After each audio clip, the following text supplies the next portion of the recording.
Welcome to Acton Line, a product of the Acton Institute promoting a free and virtuous society. I'm Mark Townsend, producer. You can find additional resources in the show notes for this episode, as well as previous episodes of Acton Line at acton.org/podcasts. If you have a comment or an idea for a future episode, you can email us at podcast@acton.org. Acton Line is available to stream on Apple Podcasts, Spotify, YouTube, and acton.org. Welcome. My name is Dan Huger, Librarian and Research Associate at the Acton Institute. Today I'm joined by John Pinheiro, Director of Research here at the Acton Institute. Today we'll be talking about John's feature in the latest edition of the issue of Religion and Liberty, Thomas Jefferson and the Virtue of Limited Government. This essay is now live on Acton Institute's website, and we'll include a link in the show notes. John, welcome to Acton Line, and thank you for being with us. Thanks, Dan. Happy to be here. So the founders are beloved by most Americans. Most have their favorites, some have their least favorites, and some don't like them or single particular folks out for criticism. Jefferson is one of these. Again, by and large, the founders are celebrated, but Jefferson is one of these founders that folks who are critical of the founders tend to be critical of Jefferson. What's the background of this sort of criticism of Jefferson and some of the criticism of the founders that we're hearing, particularly on the American right these days?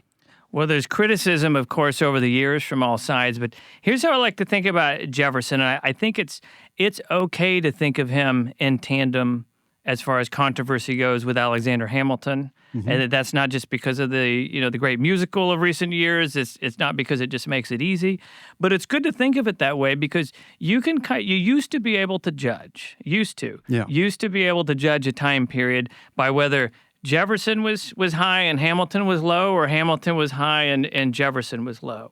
So in these sort of business-friendly periods, Hamilton would be high. Yep. Certainly with Abraham Lincoln and his Whig background and in the Republican Party, it was Lincoln who put the whole Hamiltonian program through Congress in 1862 during the Civil War because there was hardly any Democratic opposition anymore. Every Southern Democrat but one or two were out of Congress. And so we get to the 1930s, and now suddenly Jefferson's up high. Yep. So Jefferson had tended to be seen as more egalitarian, more about equality. Mm-hmm. He's the founder of the Democratic Party, so it gets complicated because he had the Democratic-Republican Party, which morphed into the Democratic Party in the 1820s, and the old Federalist Party of Hamilton morphed into the Whig Party, and then into the Republican Party of Lincoln. So American political history, especially for non-Americans, can get kind of confusing. But what Franklin Roosevelt said he wanted to do was to achieve Jeffersonian ends with Hamiltonian means. Yeah. We've heard similar things said by others on the right. And all he meant by that is using the strong arm of the U.S. government and everything at the power of the U.S. government in order to expedite the sort of Jeffersonian republic. And what the Jeffersonian republic would be is most Americans having pretty much the same amount of wealth because they're all small property-owning farmers. So that wasn't possible by the 1930s, and Roosevelt recognized that. But the point is Jefferson was up in the 30s, Hamilton was down. Mm-hmm. Hamilton had founded Wall Street. You're going to hate Wall Street. It's the 1930s. And in the 80s, Hamilton kind of comes up, Jefferson goes down, but Ronald Reagan liked Jefferson. Yeah. So the complexity is Republicans, modern Republicans like Ronald Reagan would see Jefferson also as a founder of the Republican Party. Mm-hmm. And what we don't want to do is think about Jefferson and Hamilton as tracking exactly with political parties. Yeah. So we've got the small government Jefferson, which we maybe we'll talk about today. And then we got the big government Hamilton, but we got the seemingly pro-business Hamilton and the anti-business Jefferson. So it gets complicated. Right now we're going through a time period that's just odd to me. Mm-hmm. So in the wake of 2008, and the financial meltdown and Operation Wall Street and the responses to that, the Barack Obama administration was going to pull Hamilton from the $10 bill and replace him with somebody else. No one's going to bother with the $2 bill. Jefferson got condemned to the $2 bill, but Hamilton's on the $10 bill. And then, of course, Lin-Manuel Miranda's very popular musical came along, and you can't remove Hamilton. Suddenly, he's a good guy. He's an immigrant who's done well. He's tried hard. He's a tragic figure, but he came from the bottom up, right? And so Jefferson starts looking bad around the 1990s because of Sally Hemings and his connection to slavery and the allegation of hypocrisy by writing all these great words against slavery, but then not only owning slaves, but not freeing them, not trying to free them, and also behaving in ways he ought not have with his slaves, particularly Hemings, right? Yes. And so Jefferson became a hard founder for many Americans to like. I think what we need to do, I think conservatives need to do this. I think people on the left need to do this. Those who used to admire Jefferson, we need to reevaluate all these founders. I think one thing the critics had right over the many, many years was that you don't want to put these people in stone, and we've done that with the ancient Roman-like busts of Washington, with Mount Rushmore especially, et cetera. I mean, we've done that literally, but we've done it figuratively.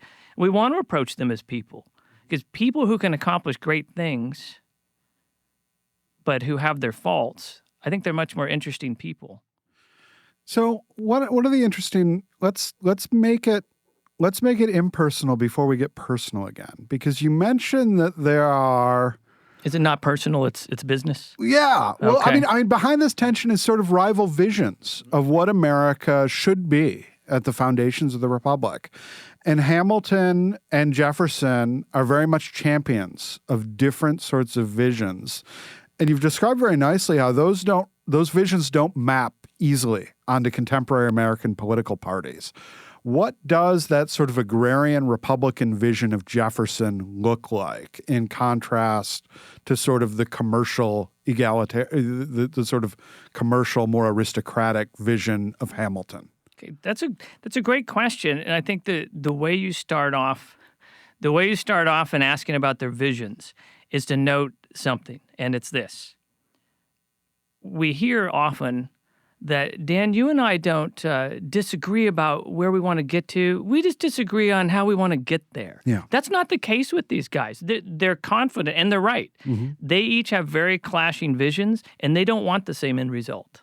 And they don't even want the same methods to get to the end result. And they know this. And I think this is what made the politics of the 1790s so awful, so the vilification of the opponents, et cetera. I mean, they knew this. So let's start with Jefferson. I mean, this has to do with his understanding of human nature and how he was shaped by growing up in rural, very idyllic agrarian Virginia, and that he thought the whole country ought to look like Virginia, which is a small number of planters like himself and a vast majority of yeoman farmers. So Jefferson idealized yeoman farmers and what yeoman farmers were, and he writes about this in the only book he ever wrote, the only book he ever published, the Notes on the State of Virginia. He writes about it in Notes on the State of Virginia. Yeoman farmers think of them as family farmers. They're not interested in becoming a commercial farmer, because to become a commercial farmer, you need to go to a bank and borrow money to buy the latest fertilizer, the newest seed, the latest machinery, and this only steps up several notches, right, in the 19th century. So in other words, you need to go in debt to a bank. And if you're in debt, that means you're not independent. And if you're in debt, you're dependent. If you're employed by somebody, you're dependent. So you're either dependent on your employer for your living, or you're dependent on the bank for your living. Either one of those ways, you've been dependent. And dependency for Jefferson was a synonym for slavery. And he would write about this and compare it to a type of slavery. And he would write about how he knows how terrible slavery is. And, you don't want to be. Who would want to be a slave? And so the way you get past that is to be a yeoman farmer, which means you're aiming to live well. It's a very idealized look at yeoman farmers. The reality ended up being very different. Yeoman farmers in areas with high concentrations of slave-owning planters wanted themselves to be slave-owning planters. Yeah. Yeoman farmers who went out west wanted to become commercial farmers. I mean, they're all out to make a good living.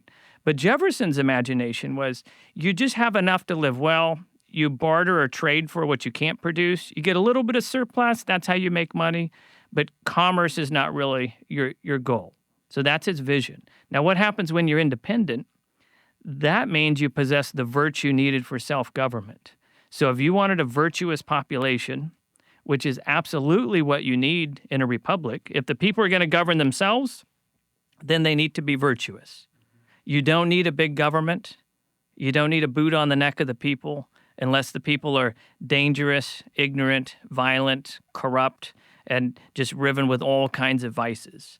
So the yeoman farmers, he said, God had made their breast a special place for the deposit of virtue. So they were more virtuous than other people. And he means more virtuous than planters, by the way. So but he believed this his whole life. He never changed. This is why he doubled the size of the United States when he was president in what he thought was an unconstitutional move. But when he asked James Madison, who knows a few things about the Constitution, can I do this? And Madison's like, instead of asking the question, just do it. And so Louisiana, right? The Louisiana Purchase, which ended up dividing the country over slavery. But anyhow, that was the vision. If you have yeoman farmers as far as the eye can see, there's several things that happen. You maximize the members of your population who are virtuous enough for independent self-government and can cast independent votes because the banker's not telling them which way to vote. I mean, if I'm in debt to a bank, or if I have a student loan, to use a modern example, and let's just say for sake of argument, a presidential candidate or any other candidate says, I will pay off your student loan, that's a tremendous temptation to me. If I owe $40,000, $80,000 for, an ethno-historical degree in music or something, right? I mean, that's a big temptation. So how do you get rid of that temptation? This is Jefferson's concern. So if they're not in bank, if they're not in debt, and they're not raising their hand, so the way you would vote in those days is you would go into a room with all the locals like a caucus.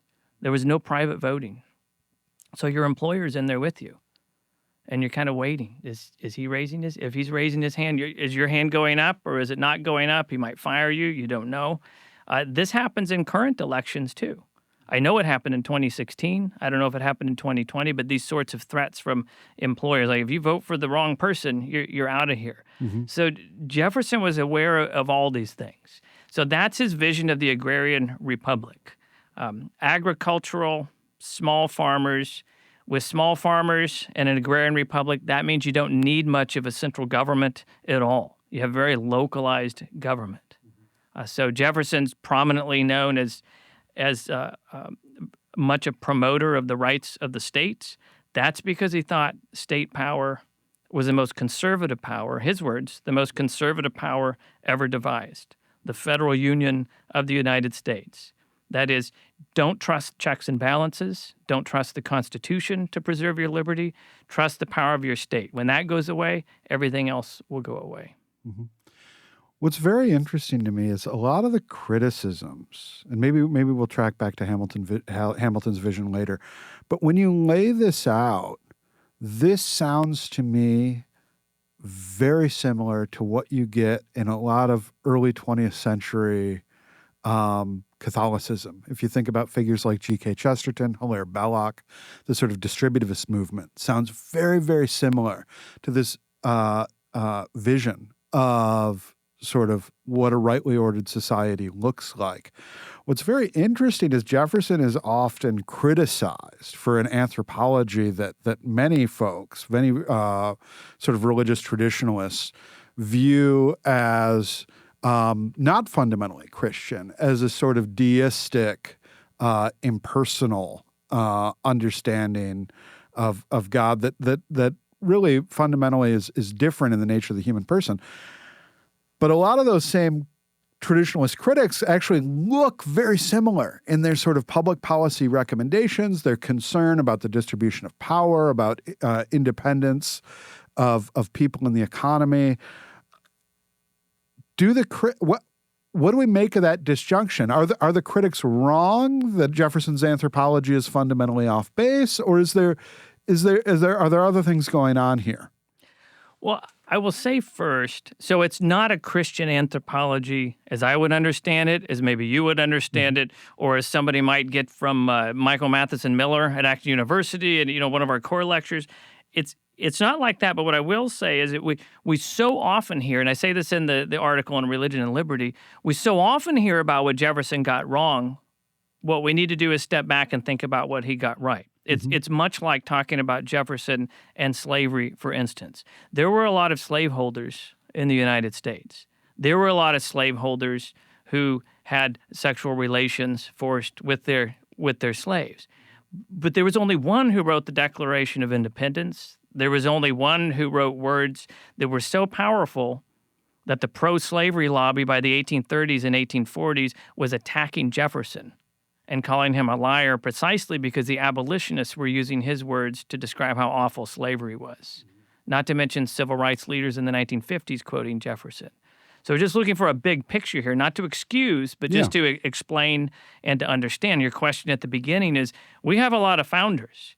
Should we just knock them all off pedestals? Maybe they shouldn't be on pedestals, but maybe we ought to actually evaluate them and think about their ideas. So that's what I mean by saying, we hear about Jefferson getting his anthropology wrong. He liked to talk about the people, the abstraction of the people. Here's what we know. Did Jefferson believe in original sin? No. Did he believe people were absolutely good? No. He thought they were problematic, right? So he doesn't believe in original sin, but he doesn't call it original sin. But here's what he does think. He writes things like, human nature is the same wherever you go in the world. So if you're an American, he says, and you think somehow you're going to maintain good, virtuous government forever, you're wrong. Because people are people no matter where you go.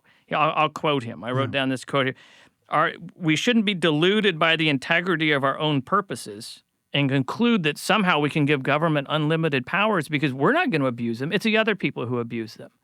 So we want to empower. Let's think of some on the modern right today. We want to empower the U.S. government and especially the executive branch to do things which are clearly under the Constitution, the prerogative of Congress. But Congress won't do them, so I'm going to do them. And people on the left have said the same thing, right? Congress is in the way, the Supreme Court's in the way.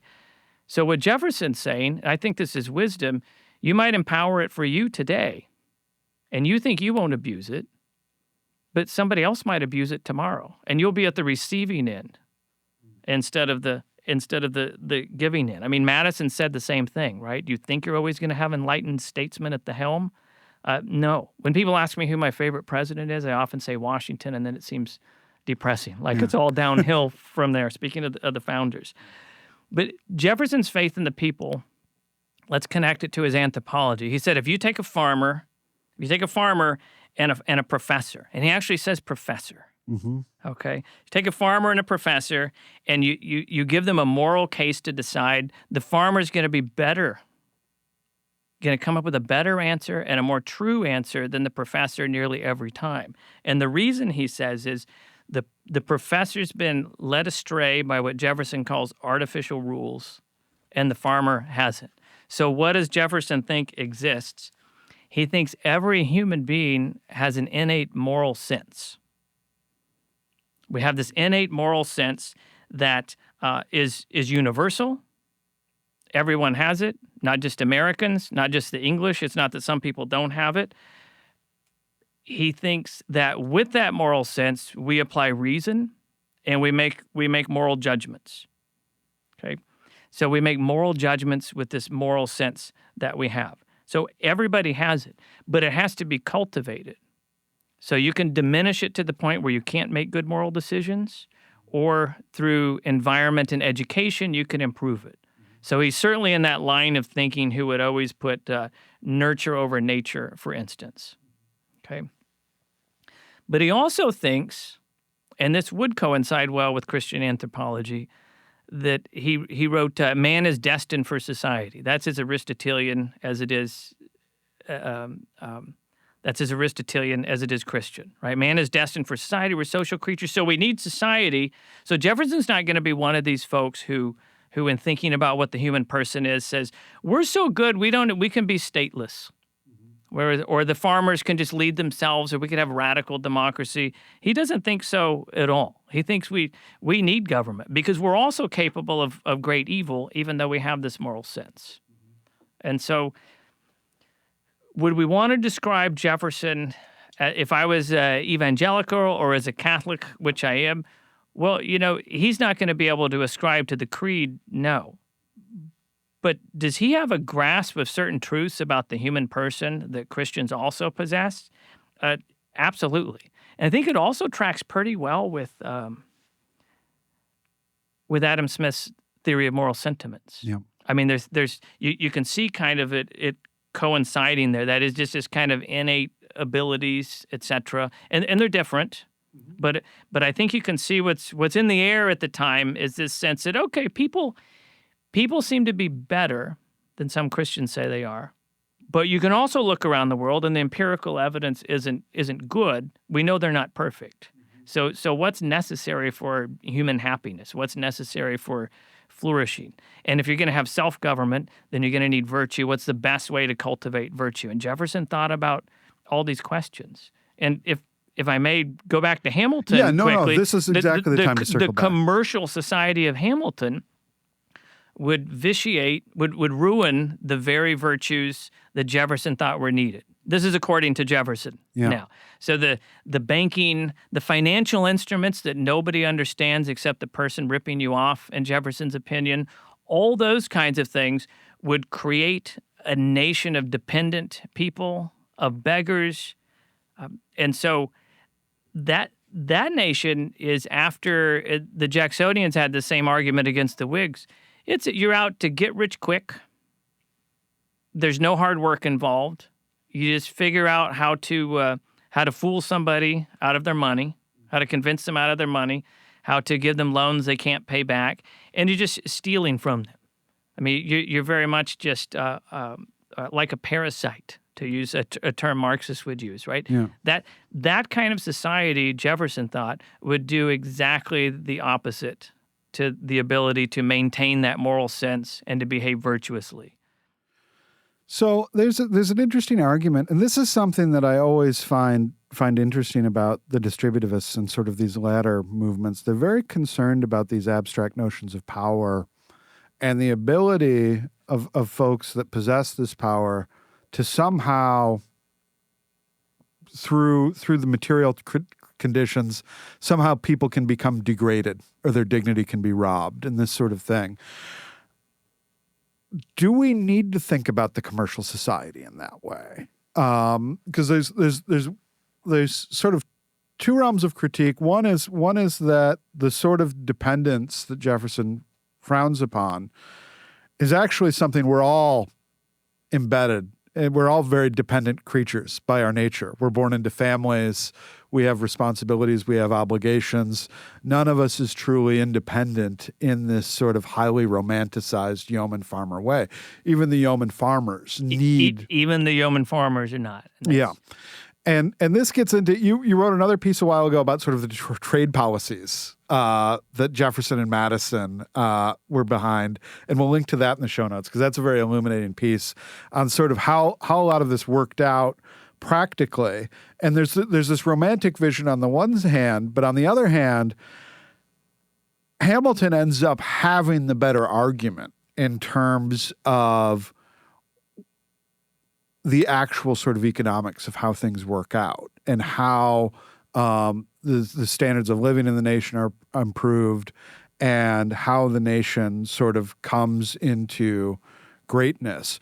What are some of the impracticalities of this romantic vision when it hits the policy realm? Yeah, good. I mean, it's worth saying about Hamilton that it's really Hamilton's planning and thinking and understanding about the division of labor and everything Hamilton had read in Smith, for instance. That's what really puts Americans on the path to being able to do better than previous generations. It's what's drawing immigrants who are seeking, you could say they all come seeking freedom, but they're seeking opportunity. Yeah.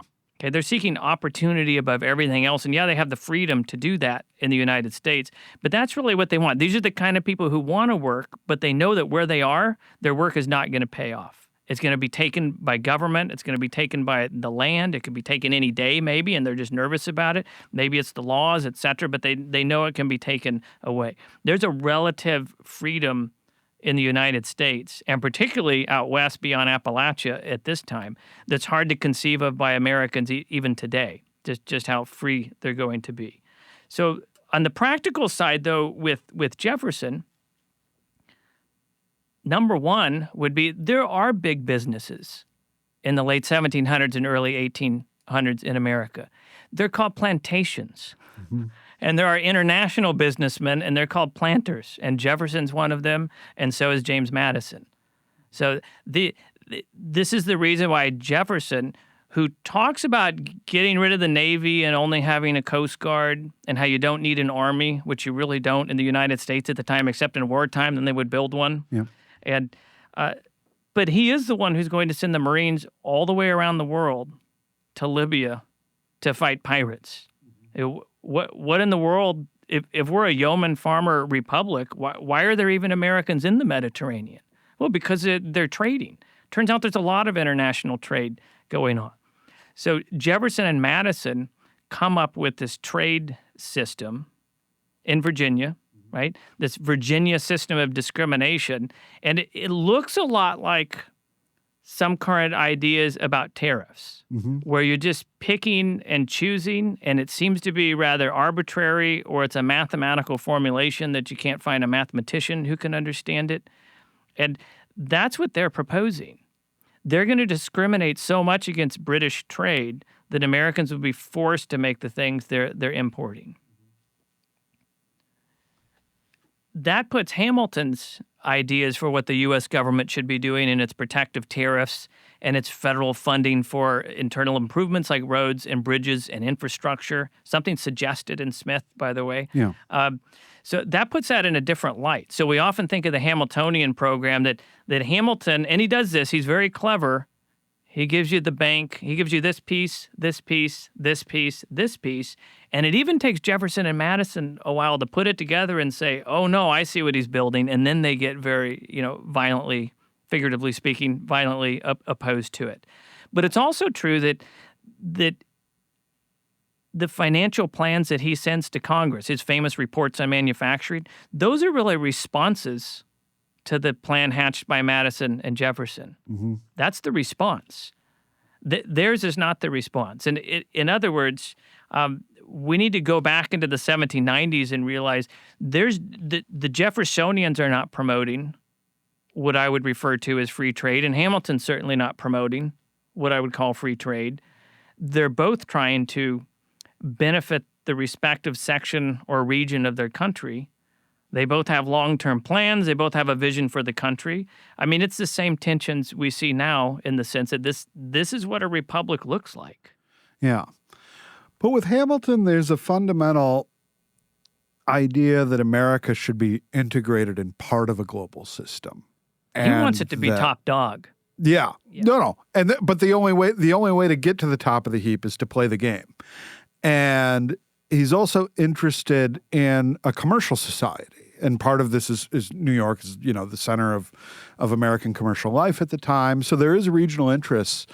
But there's also just this relationship to commerce as is this just moving money around, or does this actually create value? And Jefferson and Madison are very much suspicious that it's just moving money around. And Hamilton is very convicted, and I think rightfully so, that it creates actual value.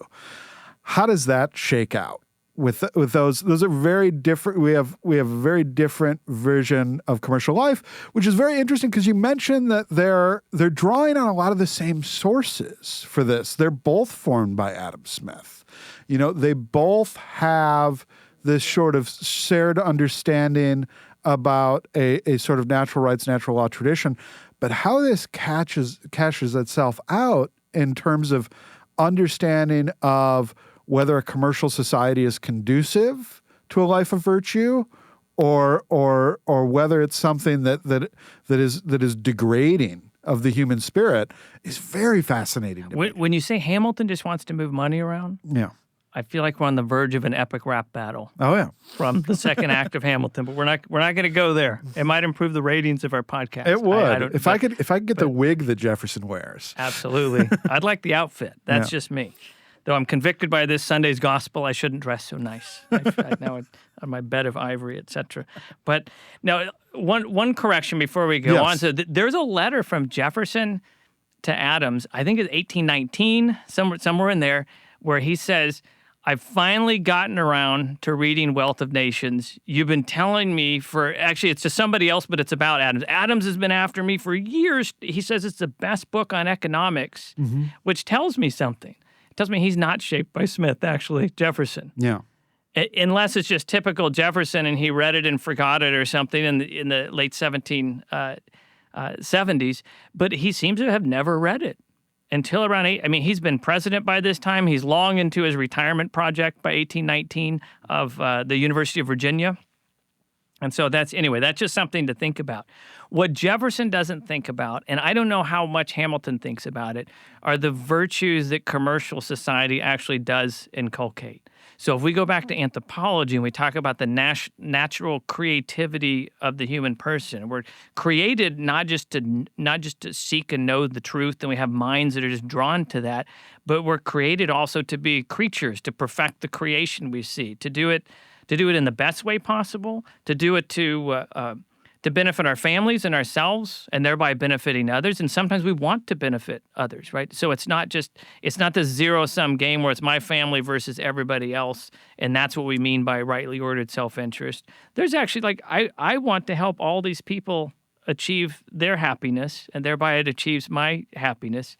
So there's the other virtues if you think about commercial society, but just the values of hard work and creativity and friendship and cooperation and all those other things commercial society can bring. I don't think Jefferson considers those. Jefferson's experience, and his experience is key here. One of the things I'm arguing in all these series of essays about the founders is we need to think of the importance of experience, of place, and of the traditions. Place, experience, and tradition when it comes to understanding the founders. And when it comes to Jefferson, so Jefferson had been to Europe. He had seen cities that were always on the verge of revolution, that had bread lines, where the people couldn't eat if the government wasn't feeding them. This is his vision of what urban living looks like. And commercial societies lead to cities. Cities he compared to sores and lesions on the human body. He did not want that in America. One of the things he and Madison say, they said, let's keep the workhouses in Europe. We don't let them do that stuff. We don't want to do that. That's nasty. We don't want to build our own things here. We'd rather, because then let them have the mess of those cities. That's how they imagine commercial society. They don't imagine it as something that could be vibrant and creative and humming. The kind of society that even Tocqueville encountered when he visited the United States in the 1830s and 40s, or other Europeans, including Lord Acton, throughout the 19th century, coming to see what makes America tick. Why are they're prosperous, they're dynamic, the Republic hasn't imploded. Comes close. Yeah. But at least this is what they're saying in the 1830s and 40s. Hasn't imploded. What's the story to its success? And so there's that missing element that Jefferson was aware of, though. And the missing element there is American civil society. It's the natural societies of the family, the associative societies that Tocqueville writes about. Jefferson is very... I would say Jefferson has a very strong understanding of what we would now call subsidiarity before the term was even coined, and it is related to his view of man as a social being, and also his understanding of the way virtue works. The virtue doesn't come down from on high, but it comes from the individual persons in their families and in their associations, trying to solve their problems and creatively approach problems. So we've talked a little bit about this economic decentralization, but the other part, and this is very resonant in Jefferson, and you bring this out in this piece especially, is Jefferson's belief in subsidiarity, particularly as a means of addressing dispersion of political power and this sort of thing, and limited government. while I think we're right to be skeptical of Jefferson's economic vision, and I think Catholic social teaching has developed in such a way as to become more and more open to the dynamics of free economies as it's developed, and as sort of understanding of sort of what a person-centered economy can be, and that it's not antithetical to a commercial society. But in fact, those things can go hand in hand. Politically, though, this is something that I'm much more sympathetic to in Jefferson's understanding of sort of subsidiarity in the political realm. Where does that understanding grow out of? Part of it is, you mentioned this European experience. Part of it is a reaction to that.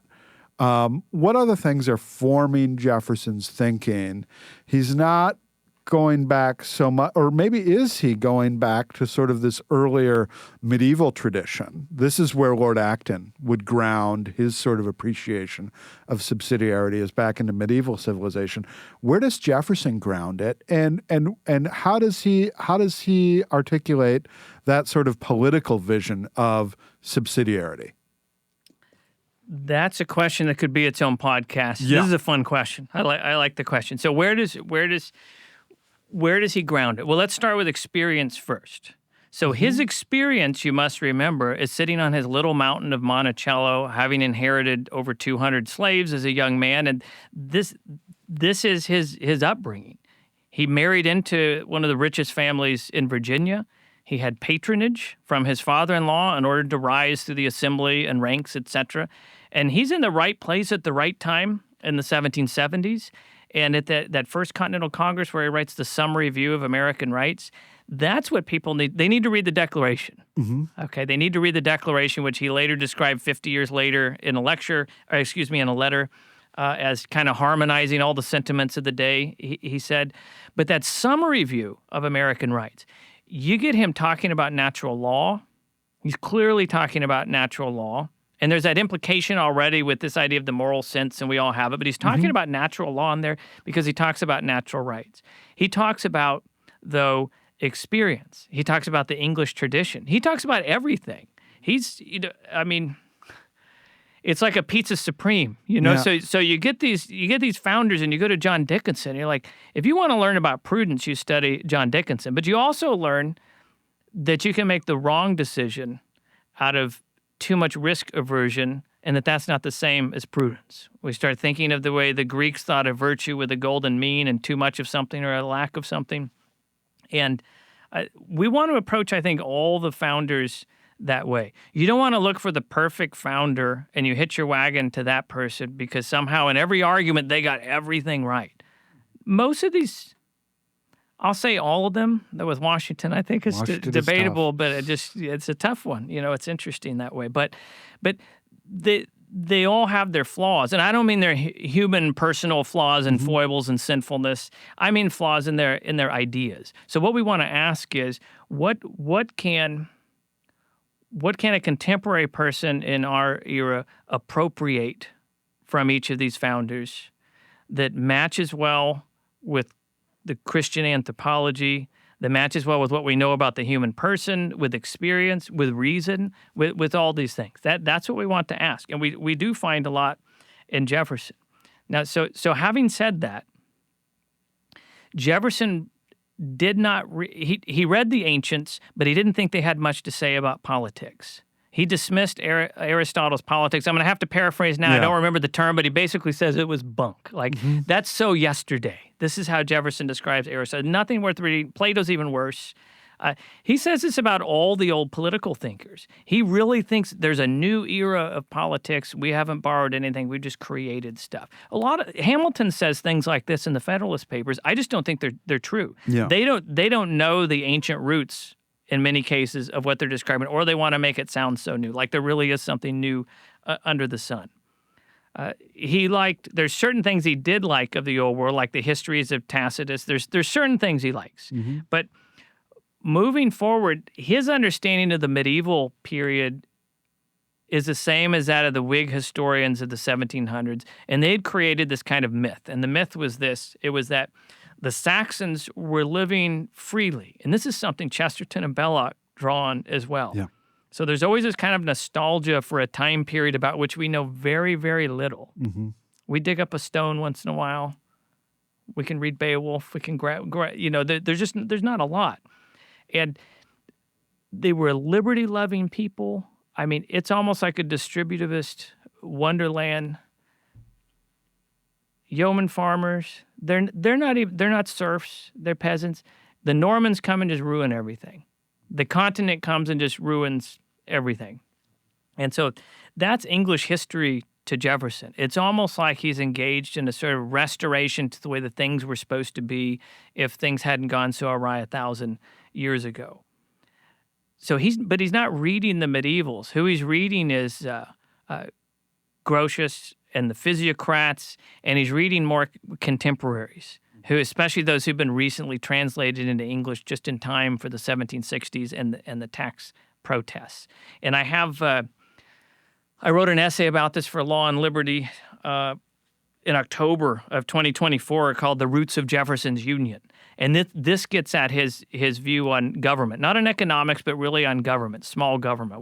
What is the Union? What is the United States? Are we a nation state? Hamilton kind of foresees and wants and wishes the United States is and was a nation state from the very beginning. Abraham Lincoln later says that's the only correct vision of the founding. But there's tensions at the founding, and Jefferson's is the other.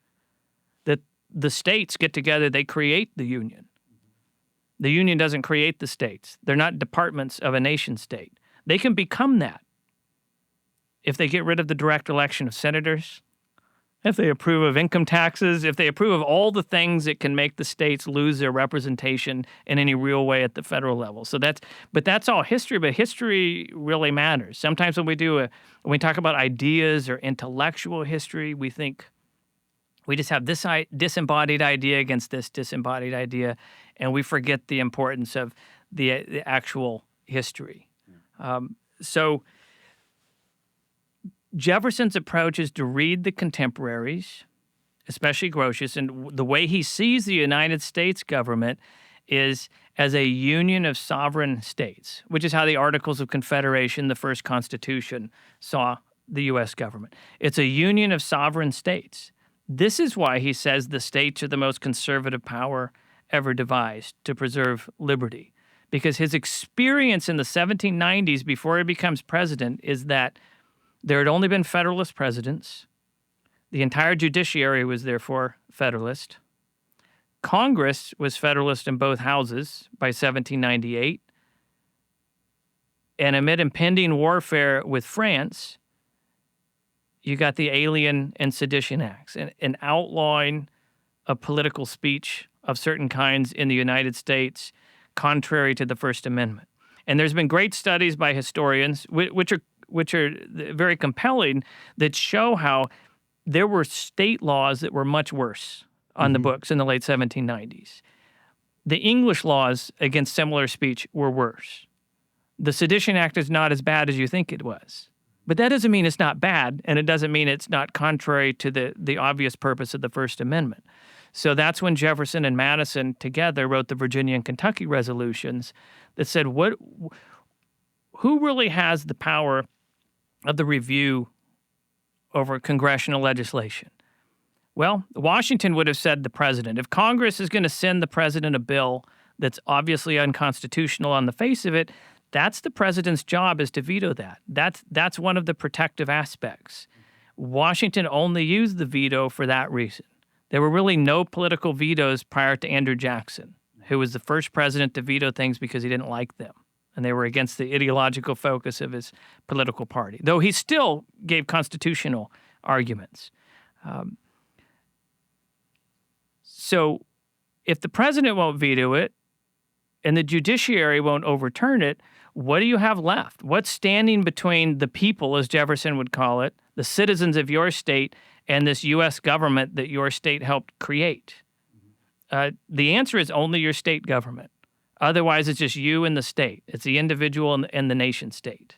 And so that's state interposition. That's nullification, which was later used as an argument to try to defend slaveholding interests, by John Calhoun in the 1830s, but originally it's just an aspect of understanding the importance of keeping the U.S. government small. So how else do you keep the U.S. government small? Jefferson does it while he's president. One thing is you can make it very unimportant by doubling the size of the country so that even if it wants to reach the long arm of the law out into the Trans-Appalachian West, it can't. It just can't do it.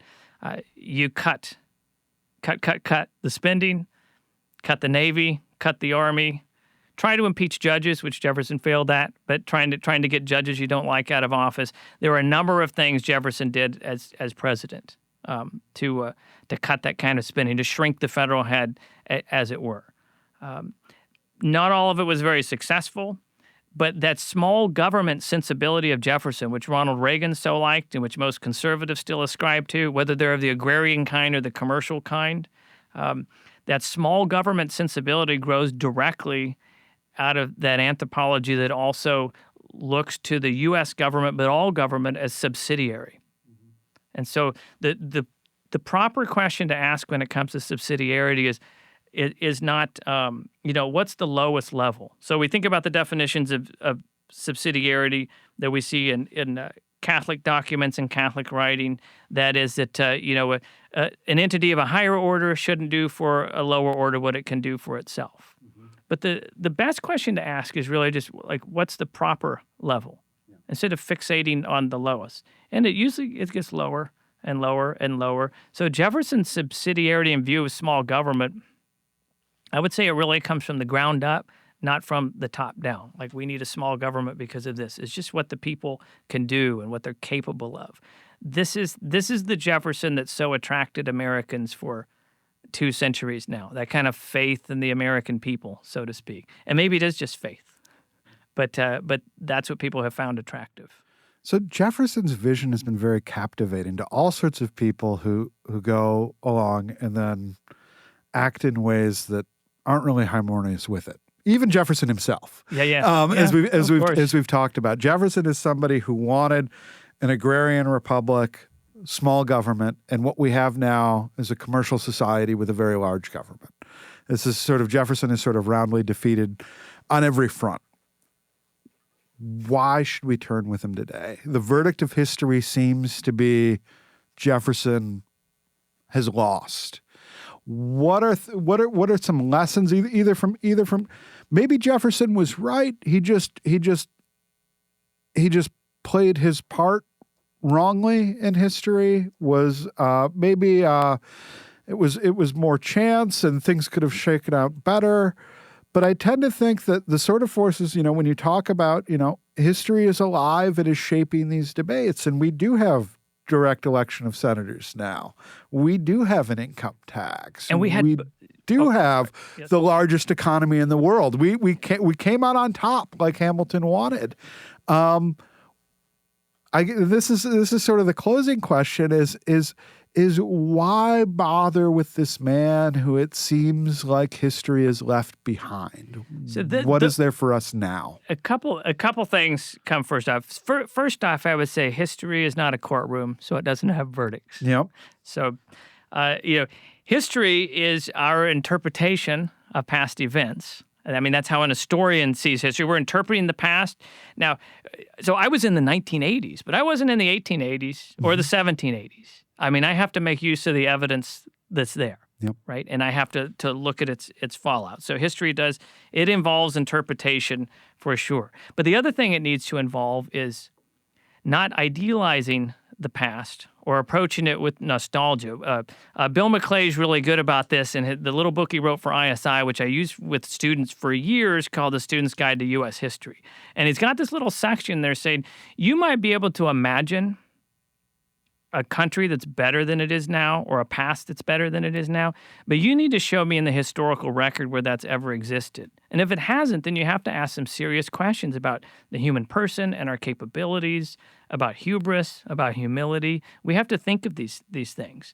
And so I would say when it comes to the founders, we could ask the question you just asked of any of the American founders. Yeah. And there are those. Woodrow Wilson was one who kind of thought that, the founding was sort of outdated. The Constitution was outdated. It's kind of in the way. He proposed maybe a parliamentary solution in his early political writings, not as president, but I think he would have liked one. But he, that's, and you get that sense more and more now. You never used to get it on the right that somehow those are outdated men. They're outdated ideas, and even the Constitution. We're a nation state now, so let's behave like one. Let's use the power of a nation state for good. So we're gonna find the ring of power, but we're gonna do good. We're gonna do good with the ring of power, right? But that doesn't end well. The book reference there, of course, is Lord of the Rings. Dan will put it in the show notes. I will. So there's all kinds of ways to think about that. So why should we look at Jefferson? For the same reason we should look at anybody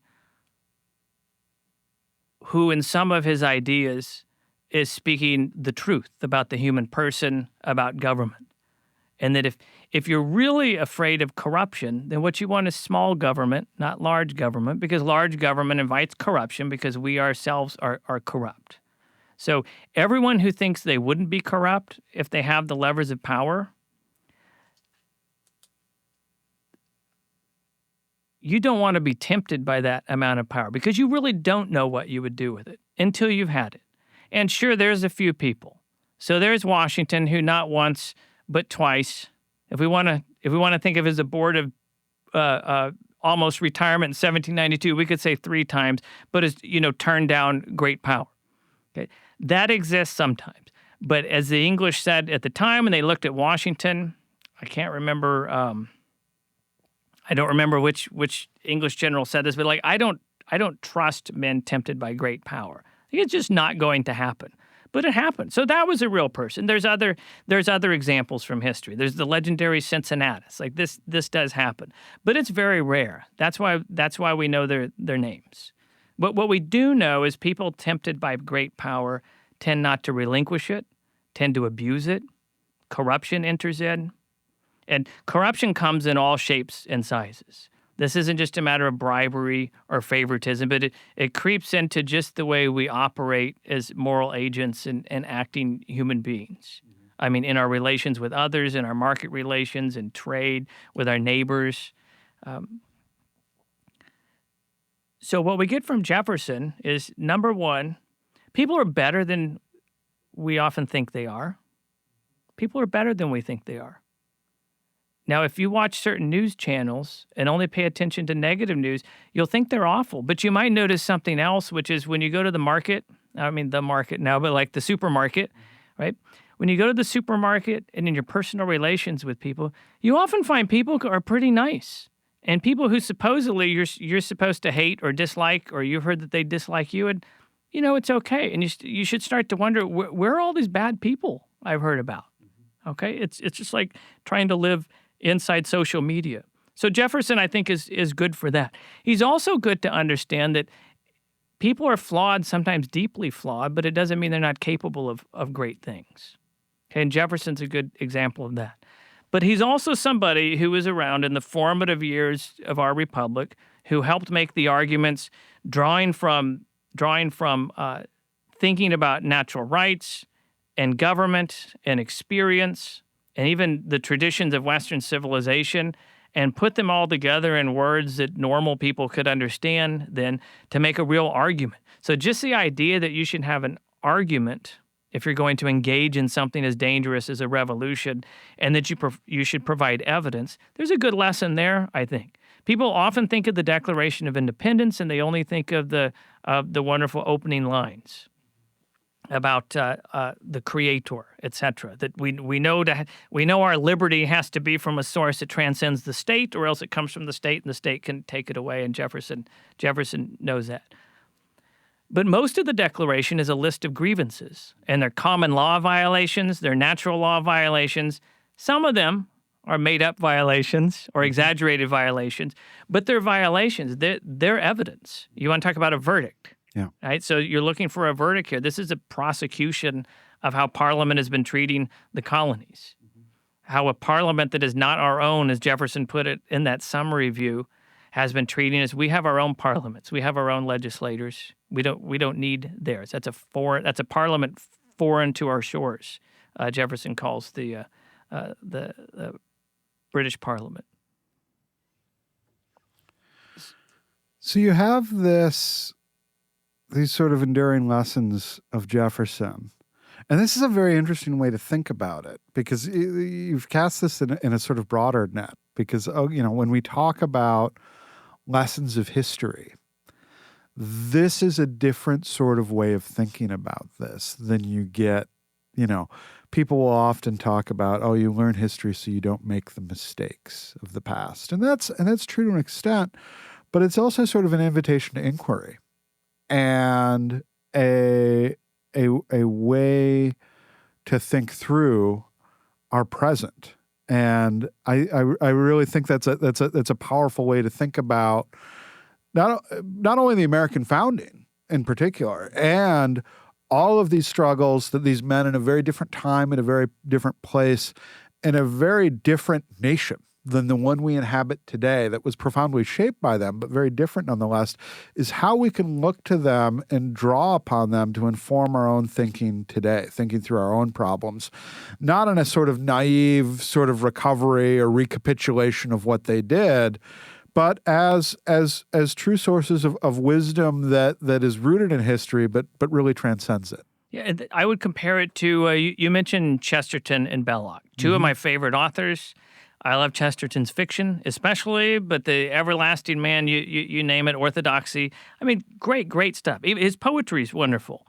But I don't go to Chesterton for my economics, and that's okay. I don't have to like or approve of everything that Chesterton wrote, because the truth test is the real test. This is something else we could admire about Jefferson. When it comes to religious liberty, he was such a vocal proponent of religious liberty because he actually thought truth existed, not because he was religiously indifferent. And there's a big difference. If I'm indifferent to truth, then I don't really care because I think it's all made up anyway. But if you want liberty because you want people to approach the truth, that's how we want to think about political and economic ideas as well. Let's explore the truth of things. Let's see what is and what is not, so that we can say of what is that it is, and of what is not that it is not, so that we're telling the truth. Mm-hmm. John, thank you so much for the truth test today. We hope our listeners enjoyed it. All of these essays will be linked to in the show notes, and we're going to have John back on to talk more about these other founders, because he's got a lot to say about a lot of these guys and a lot of the truths they teach us. Thank you so much for sitting down and talking to us about the truth that Jefferson got to today. Yeah, this is fun, Dan. Thank you very much.